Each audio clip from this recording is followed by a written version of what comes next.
Previously on Podcast Without Pretense. I just don't think they even have enough bandwidth to feed Iyaz from New York. It's just not possible. Classic Iyaz. It's a good episode. Yeah, one of the longer ones too. Yeah, I know. It's amazing. Well, if Iyaz would just take a moment to let someone else get a word in edgewise. I'm Jonathan Strickland. I'm Eric Sandine.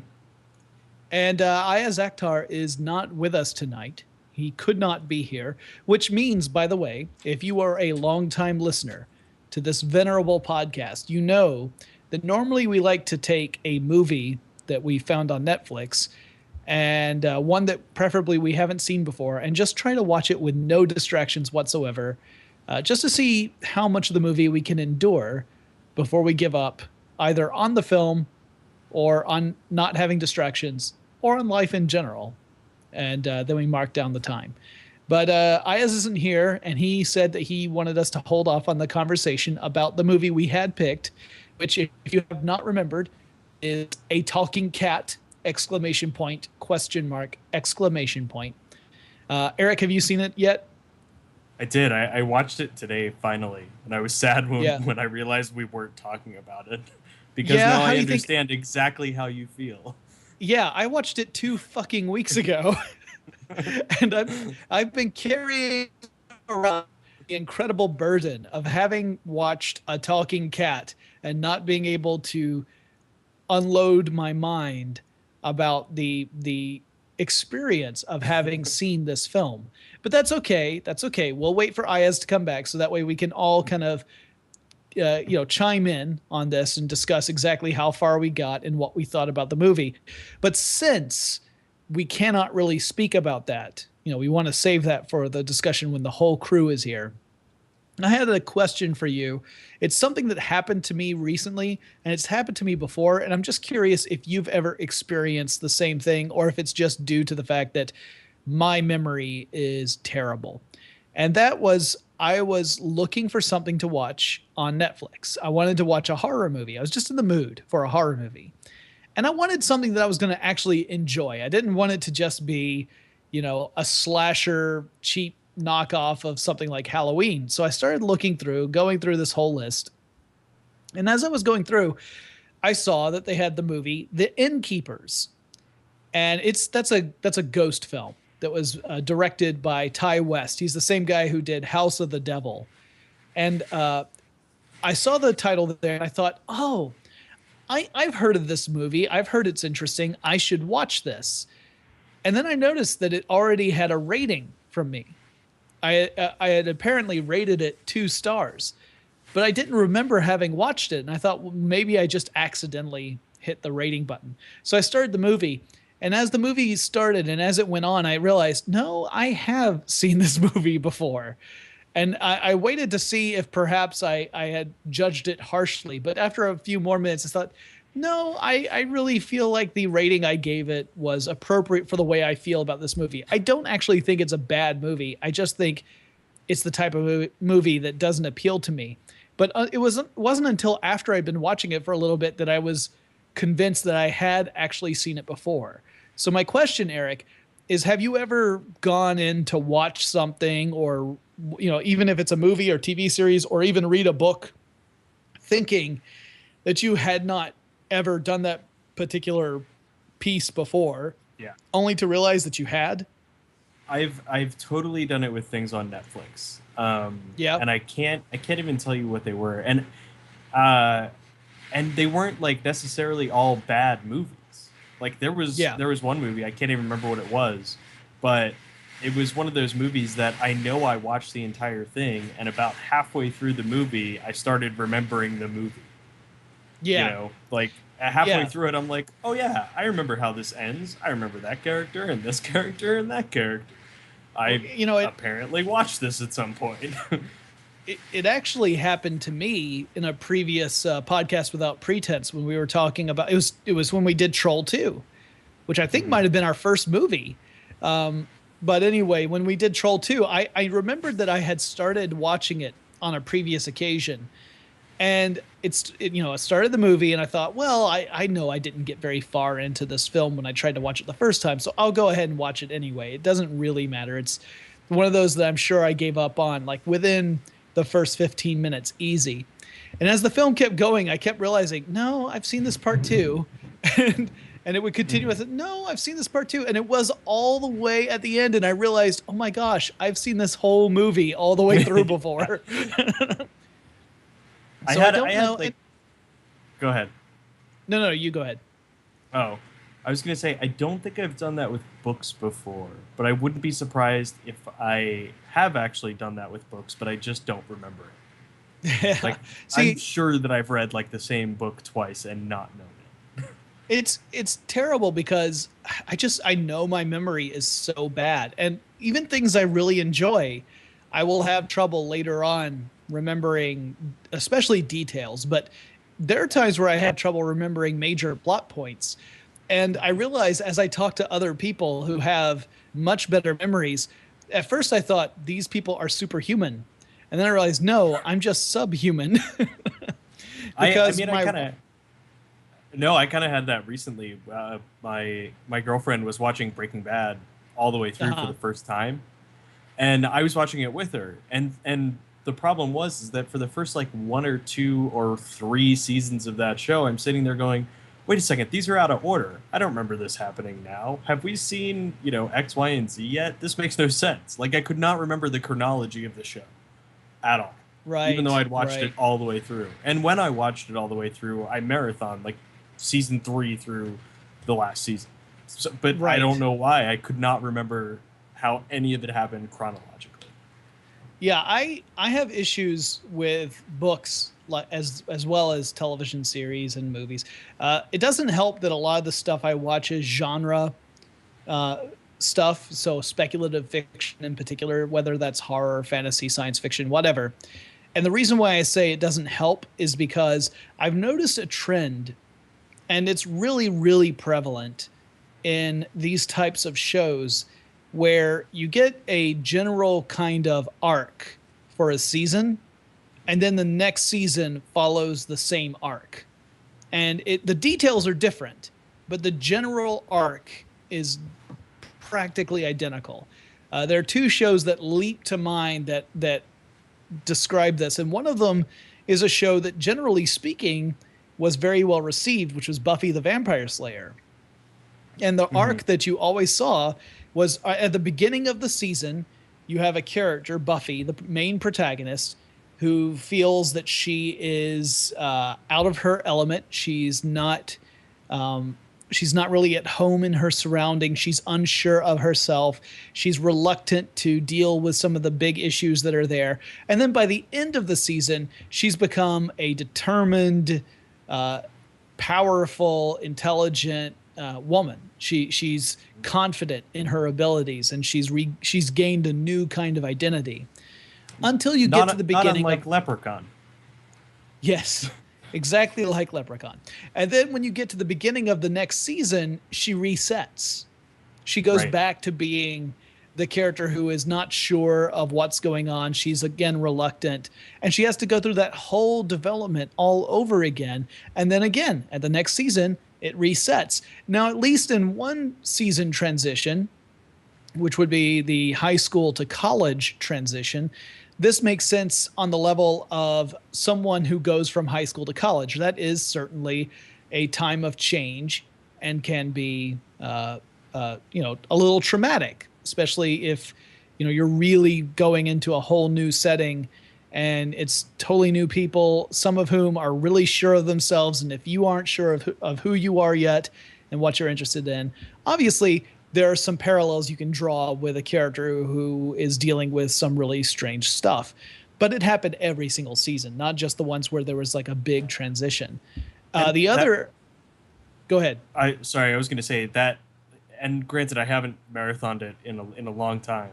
But it kind of reminds me of the X-Files the same way. Like, you had relatively the same arc every season, so it gets hard to pinpoint what happened in what season. Yeah, X-Files is also hard in that the longer it goes, the more ludicrous the central premise of the show was. Right. Like I always enjoyed the standalone episodes more than the conspiracy arc episodes, because the conspiracy by the end of, well, I can't say by the end of it. I stopped watching probably right before Mulder went away that When first time. was that Uh, uh was that Doggett, or who was he there after Scully left, or did no, Scully I don't know. leave? Oh yeah, eventually both of them I believe were replaced in the last season. I can't remember. I didn't I know watch they that both. far. So I know they came back for the last one, but yeah. at any rate, I had stopped watching, and but the thing was that the conspiracy had gotten to such a ludicrous level that it seemed that everyone in the government knew what was going on except Mulder and Scully. That's the implication you got, where everybody seemed to have some piece of this puzzle, and Mulder and Scully were the only ones who had no idea what the final finished puzzle looked like. Right. That also got irritating. But the other show I was going to say that has the same issue as Buffy, I don't think it's as good as Buffy the Vampire Slayer, but it is entertaining. I mean, I enjoy it. Is Supernatural, which has essentially the same story arc, season after season. So I haven't watched Supernatural. Okay. Well, the premise is pretty simple, and it is very similar to Buffy the Vampire Slayer. You've got two brothers. The younger brother has gone to college. I want to say it's either, I think it was med school. It's either actually it might have been law school. He went to, anyway, he was in college. Both brothers were part of a family that was sort of demon hunters / general supernatural baddie exterminators. And their mother had been killed by a demon when the younger brother was just a baby. The older brother had felt a sense of obligation to essentially partner with his dad to try and fight off the supernatural baddies, whereas the younger brother wanted to split away and become a normal human being, but then ends up getting dragged back into the family business of killing super baddies. So then the rest of the show follows the two brothers as they go through various adventures trying to track down bad guys. And some episodes are more standalone episodes, and some of them fall into a season arc. And each season has essentially a different big bad guy that they have to face off against. And of course, it builds throughout the season, with the finale being at the very end. The pattern that this show goes through, this is not a spoiler, by the way, because it happens every damn season, is that at the end of every season, one or both of the brothers will either die, be pulled into some otherworldly realm like purgatory or hell. So while they might not technically be dead, they won't be on Earth.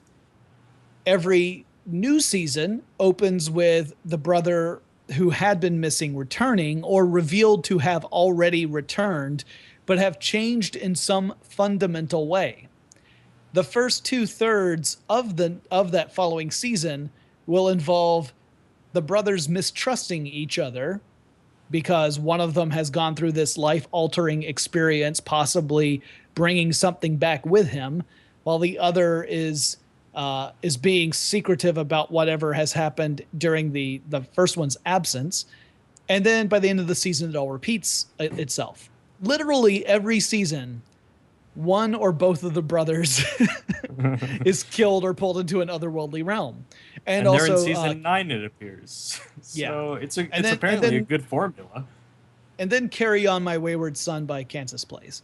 That's the only song that's kind of like a theme song for the show, but I think in almost every case, it plays on the season finale each year. That's the only episode that it'll play on, with one or two exceptions maybe. But in general, you see the same thing happen over and over. Well, this kind of thing happens throughout genre fiction, whether it's television, movies, books.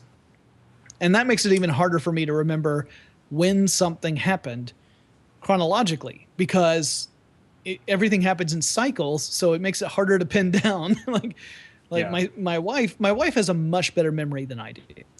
and she'll say, "Hey, you remember in season 4 when blah blah blah blah blah blah blah?" I'm like, that could literally have been any season. I do not know. I will say yes because I'm sure you're right, but I do not know. So, I mean, I was rereading World War Z, which I truly enjoyed the first time I read it through.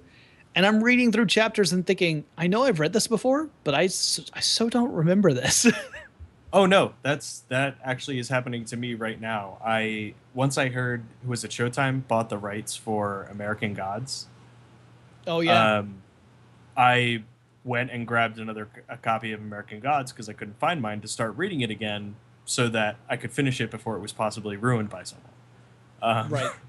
And I don't know, a quarter of the way through, and there's like entire sections where I'm just like, I don't remember any of this. It is really funny. It's really funny to me that you had to run out and read it before something you have already read has somehow been ruined for you. Yeah. Like, are you optimistic that you'll remember enough that it won't be ruined for you now? At this point, yes. Yes, I am. But it was the same thing. It was like, I remember really, really enjoying it when I first read it. Right? And so I'd rather refresh that memory and then see what somebody does with the TV series, But. Eric, I have a terrible, terrible fear that you and I are both going to end up having to do the same thing eventually, which is whenever we watch a show or a movie series or read a book, Memento style, we'll have to start making notes on our own bodies so that our future selves can look at it and say, "Oh yeah, that's when that happened." There's just notes on the back of all the books on my bookshelf in Sharpie that just say, "No, you hated this one." Right. At this point, I know, like, I think there are only 2 books that I've ever tried to read where I put them down. Well, there's one book I know I put it down and never picked it back up again because I disliked the experience of reading it so much, and that was Jaws. Because I love the film. It's one of my favorite movies of all time. But I finally thought, well, maybe I should pick up the book and finally read the book. And I think I got maybe 2/3, maybe not even that far, maybe only halfway through the book before I said, you know what? I'd rather spend my time doing something more pleasant, like cleaning out gutters or something. So I stopped. The only other book I could think of where I thought about doing that, but I may have actually finished the book, was Clive Barker's Great and Secret Show. But to be fair, I'm not a Clive Barker fan, and it was or at least I'm not a big fan of the movies based off Clive Barker's work. I haven't really read any of his other stuff, but that book did not convince me to go into his milieu, his oeuvre, and read anymore. If there are any Clive Barker books that I absolutely should read that you think I would enjoy, audience, let us know, because I'm willing to give it another shot. But Great and Secret Show I did not like at all. Anyway, have you watched any movies besides A Talking Cat recently since the last time we recorded? I can see my list on Netflix, the ones that I've watched, and I've watched 3 movies since A Talking Cat. Well, 4 if you count The Great Muppet Caper, but I don't know if I'll count that one. Oh, I watched let's see. Oh, I watched Dock of the Dead that you did. What did you think? It was pretty good. It was actually better than I kind of thought it was going to be honest. I thought it was pretty interesting, and they had everybody who I expected to hear talk on the movie. So yeah, I enjoyed the interviews with the survival folks. Yeah, that was great towards the end, especially the guy selling the bunkers. Yes, but yeah, it was pretty good. I enjoyed it. It was I'd say a bit better than A Talking Cat. Yeah, I'd say if you had to choose between watching Dock of the Dead, a documentary about the zombie phenomenon in pop culture, or A Talking Cat, lean a little toward Dock of the Dead. Yeah, definitely. The other one that I watched that I just realized I think was from last time. Yeah, definitely. I watched Computer Chess, the like pseudo documentary, or it's a fake documentary about Mm. um, you know, the 1980s chess computers, and all these people are meeting up with their chess computers, and it's a very weird, surreal uh, movie, pretty much. Like, it's a fake documentary, and ultimately what it's about is, all of these, quintessential 1980s computer nerds show up with these computers to play chess against each other, and then against, or rather, the computers play the humans, and then eventually the computers play each other, right? But it's Gotcha. so it it reminded me of. Did you see Escape from Tomorrowland? I haven't seen it. I have it on my queue, but I haven't watched it. Okay. Um, yeah, it gets to the point where it's just very strange, and it doesn't seem like there's any point to it other than the sake of being weird towards the end. See, Because that's kind of the. as I'm Go watching ahead. it though, I was getting annoyed because like I kept watching it because I'm like, okay, this seems like it's going somewhere, and then you reach a threshold, like Right. sometime around like an hour in, where I'm just like, this isn't going anywhere, is it? It's Right. just not going anywhere. We've gone too far for this thing to redeem itself with some sort of pulling all this stuff together to make it cohesive. Right. Yeah. It was. Yeah. And Netflix thinks I can give it. It thinks I'm going to give it 3.5 stars. And But that's you think that's otherwise. yeah.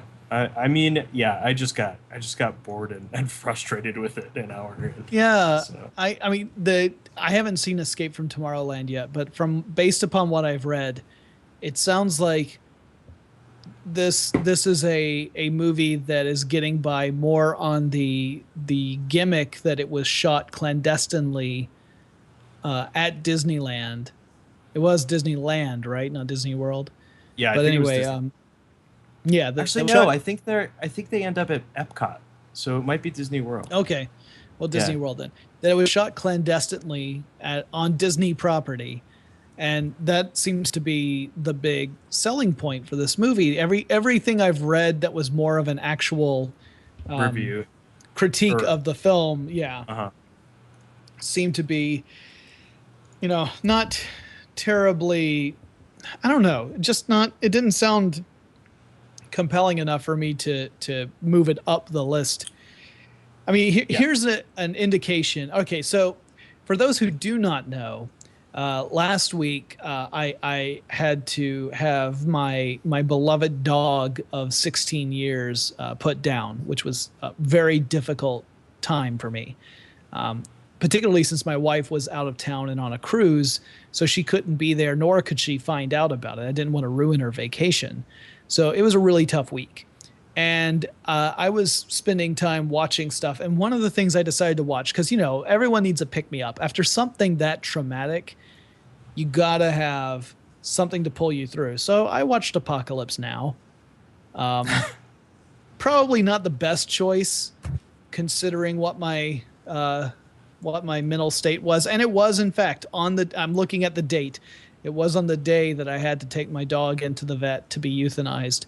Um, so apparently I was in a pretty dark mood. So I watched that movie. Now, of course, I remember having watched that movie before because that's a film. That's a film that has some pretty iconic it's moments in it. it sticks with you. Yeah. Now, even if you've never seen Apocalypse Now, you are familiar with some of the That's true. quotations. Yeah, because I love the smell of napalm in the morning. That comes from Apocalypse Now. The whole, Charlie don't surf. You know, all of those kind of crazy moments come from the movie, and they have stuck around in popular culture. I also watched, and I don't know why I watched this, because you have to keep in mind, I should have learned my lesson after parts 1 and 2.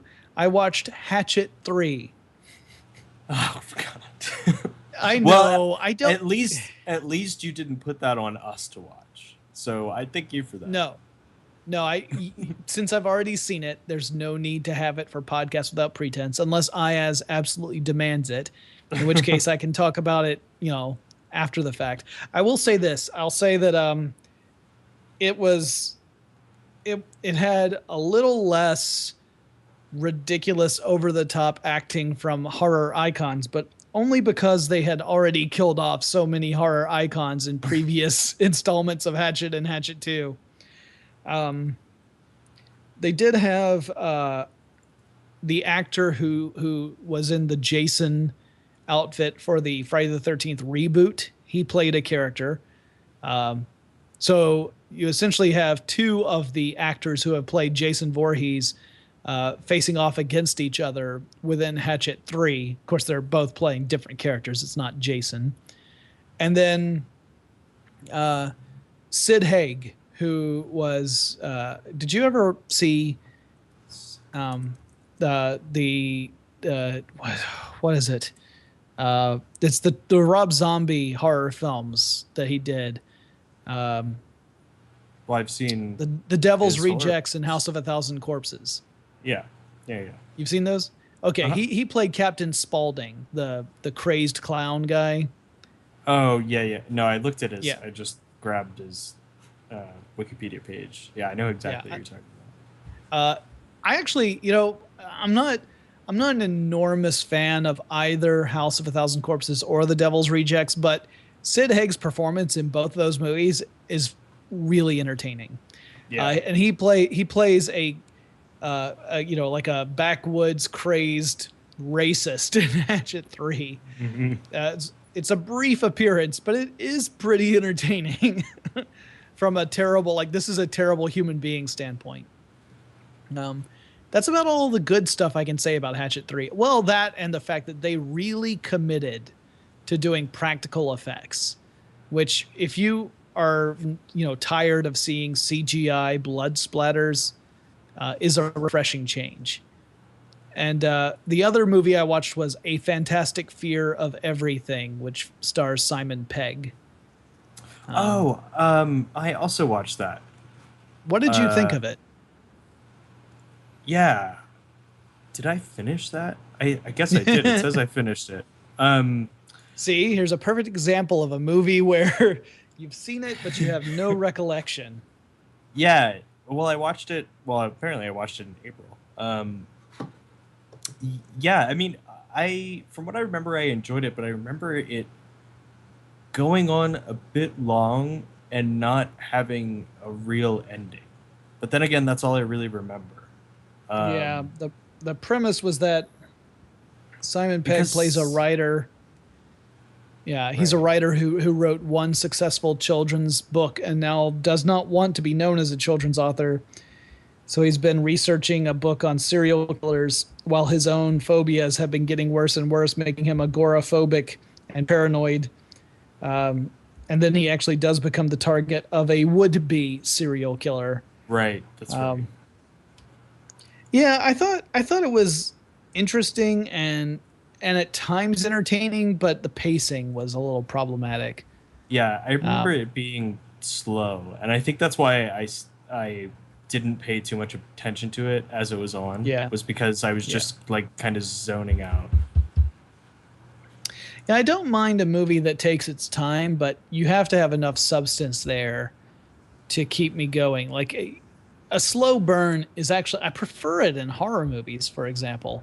I prefer something that lets you build tension slowly until it becomes this kind of overwhelming feeling and you're just dying for something to come along to relieve that tension. I think that's fantastic, but you have to have enough there to maintain interest, or else it's just, you just are like, well, I don't have enough to care about. That was my problem with The Innkeepers. The Innkeepers is a very slow ghost story. And there are different ways of doing that, where you can create a ghost story that's really effective, really creepy, and really unsettling. But the approach I felt with The Innkeepers was that there just wasn't quite enough there to keep me going. I would contrast it with a movie like The Changeling, which came out in 1980, which I felt was also slow paced, but was perfect for the first two acts. But the third act totally goes apeshit crazy. So, I don't know. I'm not a screenwriter, so I don't know how I would do it in a way that would be satisfactory. Right. It kind of went off the rails. I'm just looking at the other stuff. The only other thing I watched, this was something that was weird. Have you ever seen anything on Netflix where there was a problem with the way, like specifically with the television series, there was a problem with the way episodes were ordered? You know, I don't think that I've seen that happen, but I almost want to say that I did when we were watching Breaking Bad, and I was just sitting there going, "Wait, this doesn't make sense, this order." But Yeah. but Well, it also doesn't. It doesn't help that the first few moments of a Breaking Bad episode are often something that's pulled out of context from the rest of the episode. Yeah, but other than that makes it tricky. I haven't seen anything like out of order. So there's a British show starring Nick Frost called Hyperdrive, science fiction comedy show. Have you seen it? Yeah. It's okay. It's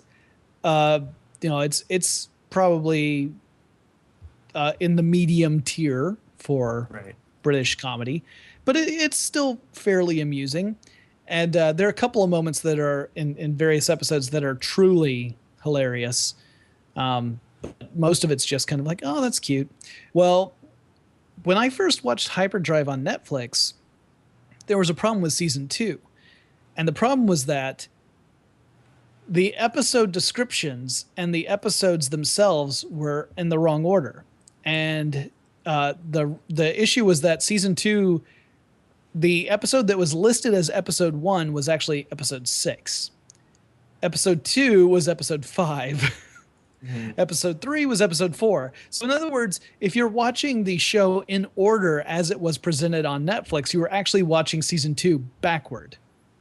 Oh. Which did really confuse me, because the end of season 2 is such, or the last episode in season 2 is such that you would wonder, how do they continue the show from here? And then I was like, oh, I guess they just ignore everything they set up in the last episode. And it turned out, no, it wasn't like that at all. It's just because Netflix had screwed up and changed the order around.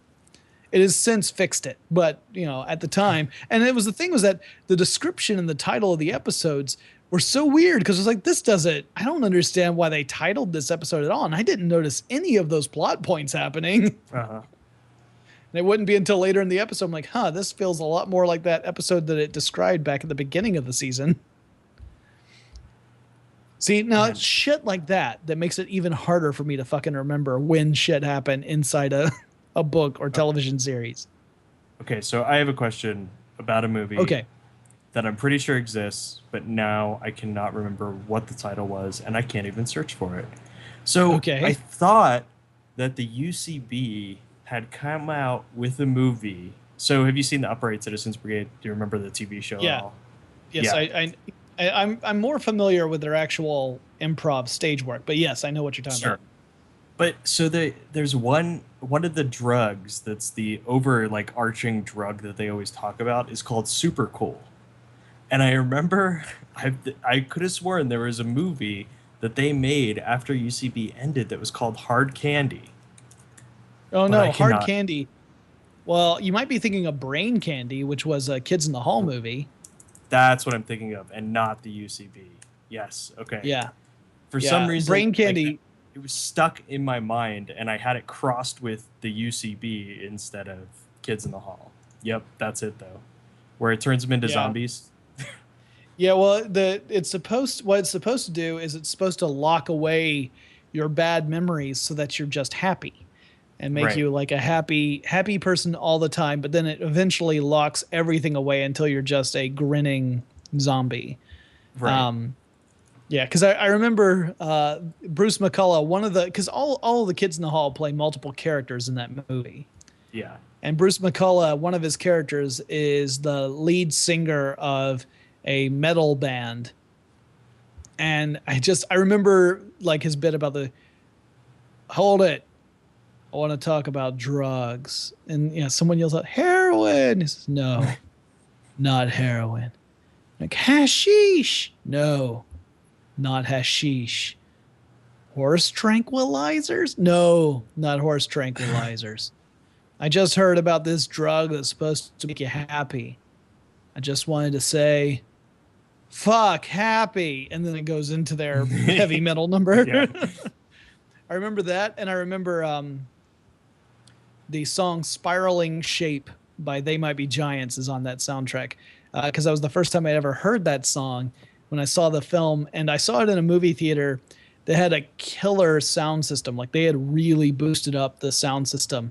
Right. And it made such an impression. I immediately went out and bought the album. So Nice. Which isn't that's not a big surprise though, because I'm also a big They Might Be Giants fan. But. Yeah. No, for some reason I had that movie stuck in my head, and I this morning I searched for it, and I'm like, I thought it was the UCB, but it makes now that you said the Kids in the Hall, I remember the movie. Yeah.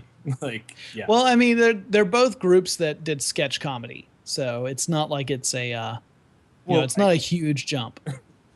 Yeah. But I just remember it being like an antidepressant or something like that. Yeah. And I thought it was super cool, but it's not. It was apparently Gleeman-X. Yes, Gleeman-X. As long as there weren't any flipper babies, right? Well, sir, there were a few flipper babies. It was only a couple of flipper babies. I just remember Brendan Fraser is in the is in the lab. He's God damn it! I'm in the placebo group. Yeah, because he's breaking out from all the sugar pills he's been taking. Yeah. God damn it! I'm in the placebo group. I know it.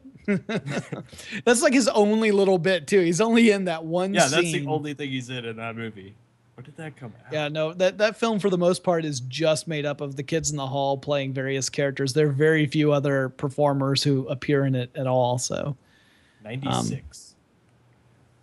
Yeah. I actually just recently saw one of the kids in the hall because he appeared at a local theater event here in Atlanta. Kevin McDonald. He was, the Dad's Garage Theater Company. I talk about them all the time. It's a local theater that's mostly known for its improv, but also does stage shows.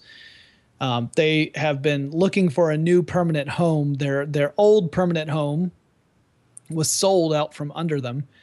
And they've since been kind of sharing space with another theater company that's been very kind and offering up their facilities. So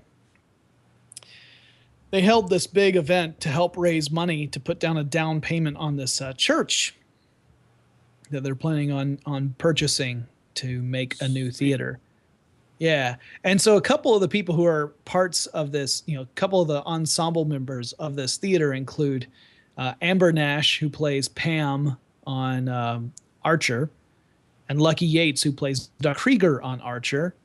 And then you've also got some other folks like Mike Schatz, who's done voices for Aqua Teen Hunger Force and other shows. Because a lot of those things are made out of Atlanta, though not all of them. And of course, a lot of the voice talent is just spread all over the place. But it meant that they were able to get some pretty cool folks to come in for this theater event, including Kevin McDonald from Kids in the Hall, Colin Mockery from Whose Line Is It Anyway, Tim Meadows from Saturday Night Live, and Aisha Tyler, who is, she voices a character on Archer as well, Lana. And what was, God damn it. Oh, The Soup, right? Wasn't that her? Yeah, yes. And then there was also, they also had a brand new Strong Bad email cartoon for the event. It was actually Strong Bad answering the theater company director's email about how to raise money for the improv theater, and it ends up being a cartoon about all the reasons why improv theater is terrible and it should stop. And it was really funny. The whole event was really amusing. The best part, though, truly brilliant. I really hope that this becomes something that improv theaters around the world try and do. They partnered with the Atlanta Opera Company, and two of the performers with the Atlanta Opera, a baritone and a soprano, came out to the event, and they played a game where two of the improvisers acted like they were movie review critics. talking about upcoming releases, kind of like a, Siskel and Ebert kind of thing. And they revealed that the trend in 2014 is for all movies to incorporate opera for some reason. And they would explain the premise of the movie, and then two other improvisers would type in lines into a computer terminal, which the opera singers could see, and then the opera singers had to sing whatever was written on the terminal, including the typos. Oh, interesting. So you go ahead. You had some truly filthy improvised lines that the opera singers were singing with such enthusiasm that it was amazing. Yeah, pretty phenomenal. We actually went to the improv theater here. I mean, it's so small here that we don't really have an improv theater. We have a theater that people do improv in. Right. But we went 2 weeks ago. But they did a singing game that was kind of like that, actually. Not with actual opera singers, but there was at least a piano and off the cuff singing. But I would love to see it with opera. That would be fantastic. Yeah. No, it was funny because I talked with one of the improvisers afterward and mentioned, I was talking about the partnership with the opera and how I thought it was a really wonderful partnership and that it really came out great. And he said, yeah, when we were workshopping that and we were trying to find the best way to, to leverage this, whether or not it meant that we needed to get into it slowly, we found out the best way to do it was to just jump into the ridiculous jokes as soon as it started. Instead of trying to build up, you just jump right into it.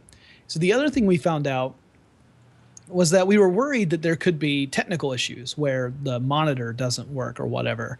And then what do? Your improvisers are trying to type out lines, but if they can't see them, we had to have a backup plan. So the backup plan was just to have the opera singers improvise based upon whatever premise we gave them.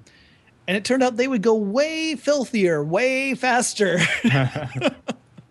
And it turned, it's like the singers talked about how, it was just their sense of humor and they loved doing it. It's just the fact that they got to combine the art form they loved and that they had practiced all their lives to become accomplished at, along with the filthiest potty humor you can imagine. I'm like, well, that just warms my heart. And it's fitting. I mean, if you look at what any opera is actually about, you realize that most of them are pretty, totally. Pretty base. So yeah, that was a fun little event to go to. I hope that they're able to have more events like that, or at least be able to partner with other interesting folks. Not that they aren't great themselves; they are fantastic. It's a great group. So if you're ever in Atlanta, check out Dad's Garage Theater Company. Check out some of their improv. They are doing a show pretty much every single weekend, with only a few exceptions. It's a great time to just go and have a laugh. Highly recommended. 2 stars out of 0.5. So well above my expectations.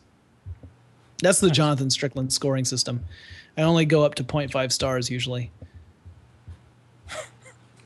That means I fully approve. So 2 is really good. Just lost you, Eric. Here.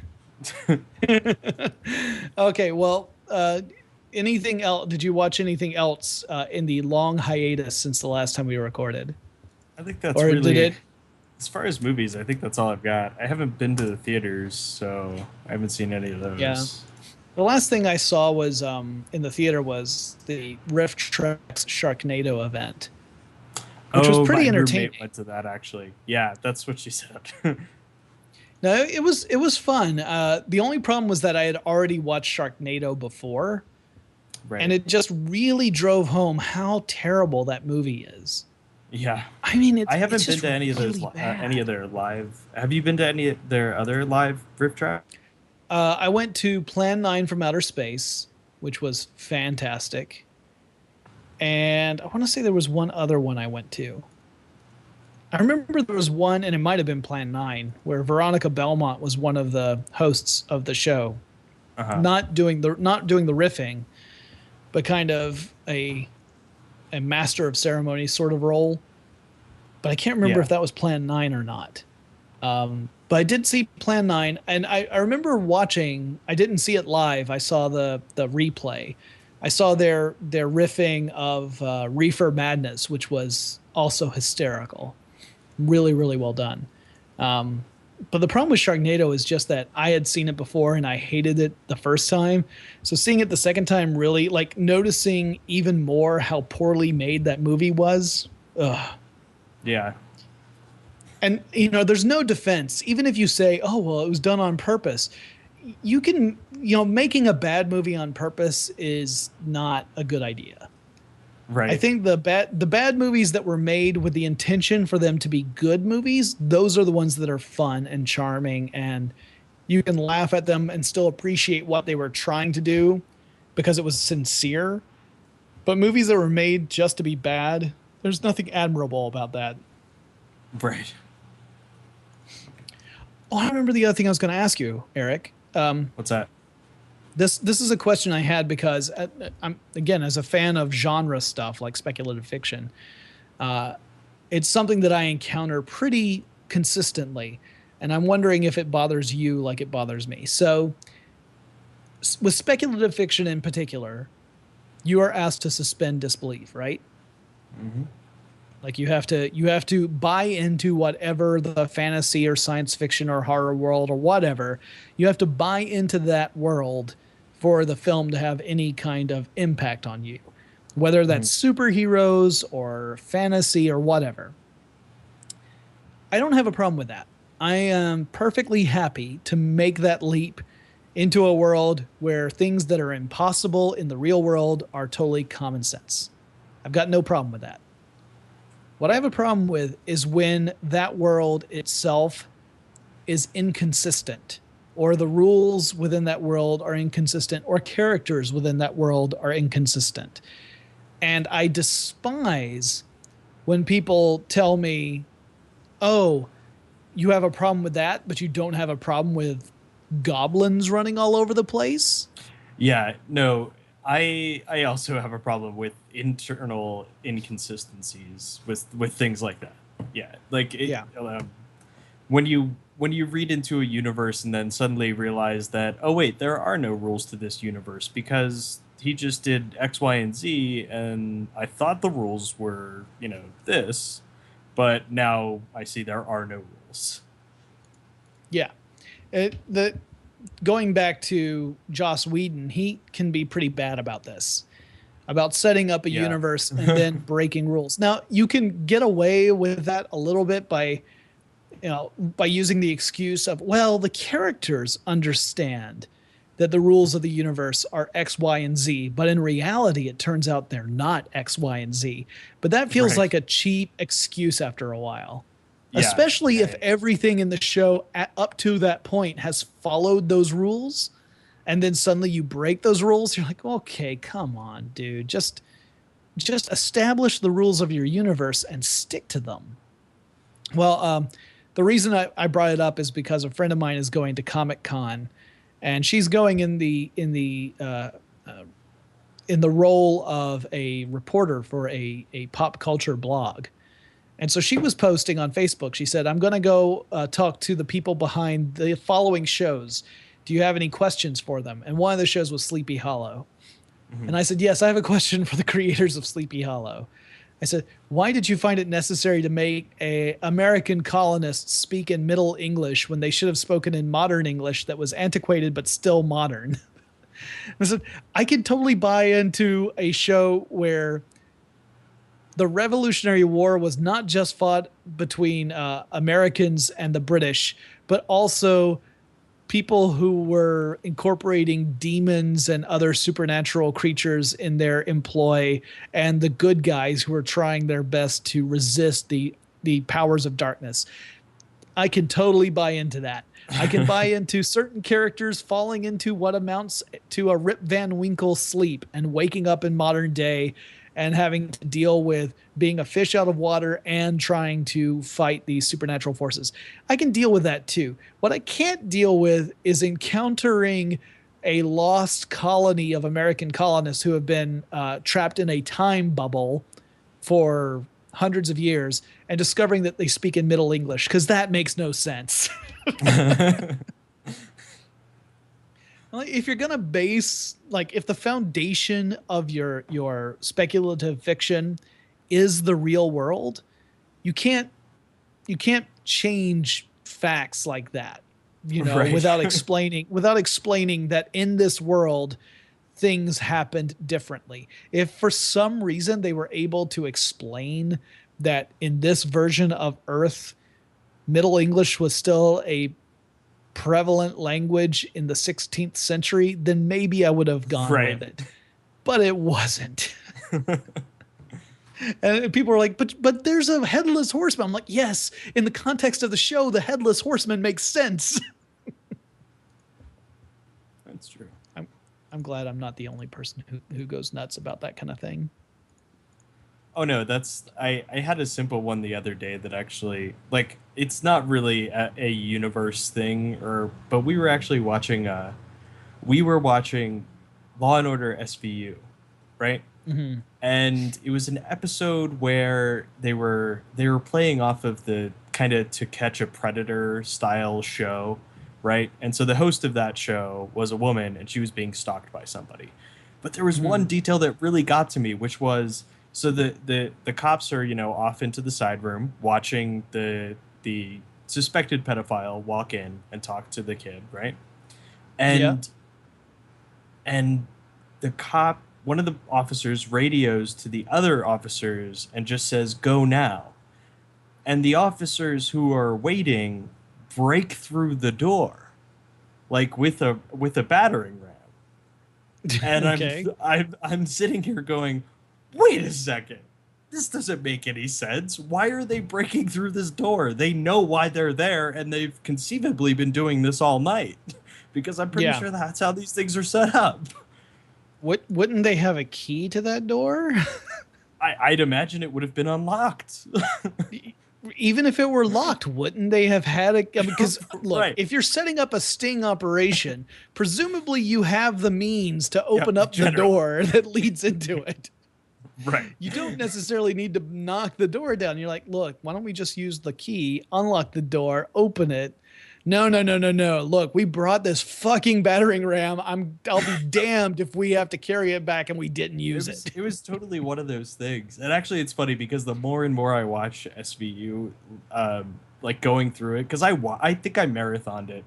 Like, I've probably marathoned all of the Law and Orders twice, all the way through, just in like a weekend where I'm sick or something. I was about to say, how the hell did you do that and you're not 68? I mean, because there's just so much content. Yeah, you can sit there, and SVU, I don't think I've really marathoned that one all the way through, but the original Law and Order, I've definitely gone through at least twice. Well, and that one's problematic because if you watch the original Law and Order long enough, you start to recognize repeats of the same plot. Yeah, it's new characters. It might be new detectives and new lawyers and even new criminals or whatever, but it's the same, like literally beat for beat. It's the same plot as a previous episode, like 5 seasons earlier. Because they figure, look, our average audience doesn't have the attention span to remember what happened 5 years ago. Let's just do that one again. Right. Well, and before Netflix and buying entire seasons on DVDs was a thing, they didn't really have to worry about it. Yeah. When's the next time somebody's going to see this? A rerun 5 years from now? Come on. Right, exactly. When we've hit syndication and suddenly everybody's watching, like, TBS becomes the fucking Law and Order channel or something. Right, exactly. There was a time, I remember there was a time where there'd be like, but by the basic channels that we had, the basic cable channels we had. Yeah. This is back when Becca and I were first married. There was a time where we would get 4 Law and Order episodes per day. And we would watch all 4 of the goddamn things. I remember that happening. Yeah, like there would be a time of day, usually the late afternoon, When actually, no, in the middle of the night, too, there would always be Law and Order on. Yeah. Oh, well, speaking of which, I have a quick note. We should probably wrap soon, I guess. But we got to wrap this up. Did you see that, who is it, FXX, which I guess is FX's now sister channel? I thought it was a Fox sister channel, but yeah, they're marathoning Simpsons. Yeah, the entire show. 25 seasons. And how long is it? It's like a week. Yeah, it's August 21st through September 1st, I think. Yeah. And it's either that or it's July. Either that or they started already and it's through August 1st. I can't remember. No, I don't think they started yet. I don't get that. But channel, it's I'm very excited. Every episode of The Simpsons plus the movie. Yeah, August 21st. 12 days. So you can start watching, and after the first 4 days, you can take a break. Yep. And then, yeah. I come back sometime around day 8, maybe? Day 8 or 9. Maybe 9, yeah. I started losing interest around the time that jerk-ass Homer became a thing, where Homer became less of a doofy but generally good guy. Like he was well-intentioned originally. He loved his family, but he wasn't always very good at expressing it, and he could still lose his temper, obviously. Mm-hmm. But he was more often than not a decent person. And then he just becomes a jerk eventually through the course of the show, where you're just like, now he's just kind of he's essentially Peter Griffin, except less crass. Right. Yeah, and that's pretty much when I lost interest, was around the time that jerk-ass Homer became kind of the guiding personality for Homer Simpson. Mm-hmm. But yeah, no, I would watch at least the first few days of that. I'd be like, I totally want to watch all these, even after having seen those episodes. Like there was a time when I want to say that was available on Netflix for a while. The first several seasons of Simpsons, something like that was. I think it was, because I remember streaming them at one point. Yeah, I do too. And I remember doing so legally, because that's the only way we watch content here on Podcast Pretense. Totally. Absolutely. Yeah. Okay. Well, I think that's a good place for us to stop. We'll be able to chat with Iyaz next week about a talking cat. In fact, I'm being told right now that we can actually gaze into the future. So next time on Podcast Without Pretense, hey guys, let's watch a singing dog.